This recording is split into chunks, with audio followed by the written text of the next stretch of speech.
Well, as the war in Israel and Gaza intensifies, the search for hostages taken by Hamas becomes more urgent. More than 200 people are known to have been kidnapped this past week, including more than a dozen Americans. Lawmakers are demanding the Biden administration step up its efforts to rescue them.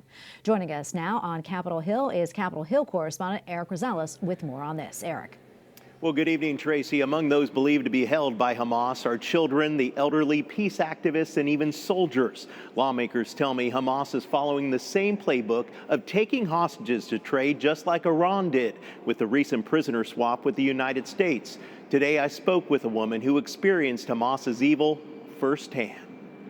As soon as we pulled over our cars, that's when we heard the first gunshots. Long Island resident Natalie Sanandaji was at the Israeli music festival when Hamas fighters attacked from the air and ground, killing 260 people. One of the most terrifying things was running in a specific direction, thinking that you're running to safety, and then seeing dozens of kids run in your direction and realizing that they're running from terrorists, they're running from being shot at. Natalie tells me Hamas came from all directions. She found a group hiding in a ditch. She almost stayed with her friends. Later, she learned of their fate.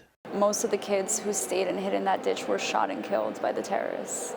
Natalie tells me they ran, stopping under a tree to catch their breath. She and others then saw a truck in the distance. At first, she thought it was terrorists. Thankfully, it was a man who lived in a nearby town who drove to the area attempting to save kids. We all jumped in the back of his pickup truck, and he dropped us off in his town. And as soon as he dropped us off, I didn't even have a moment to thank him. He just turned right back around and risked his life all over again to save more children. And if it wasn't for him, I wouldn't be here today. And you didn't even have time to thank him? I don't even know his name. I didn't even get to see his face.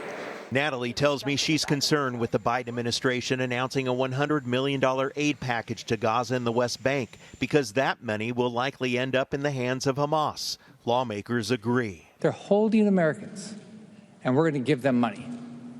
I mean, would you do that? Who would do that? Who would give someone? They're holding your family hostage. They've killed your family, and we give them money? This is crazy.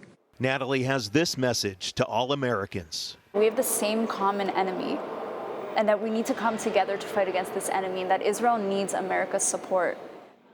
Natalie adds that the fight is not between Israel and Palestinians. She says that the fight is purely against evil, the terrorist organization Hamas, which must be destroyed. Tracy?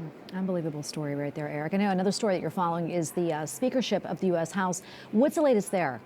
Well, I tell you, it continues to change moment by moment, but at this hour, Congressman Jim Jordan is pushing for a third vote.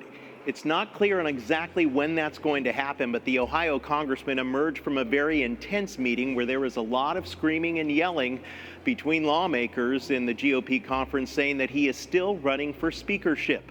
Earlier today, Jordan told his conference that he would back up a plan to temporarily expand the powers to Congressman Patrick McHenry, who is serving as interim speaker, that is. But now Republicans are moving away from that plan. So again, Congressman Jim Jordan is not giving up on being the 56th Speaker of the U.S. House. Tracy? Okay, thank you, Erik.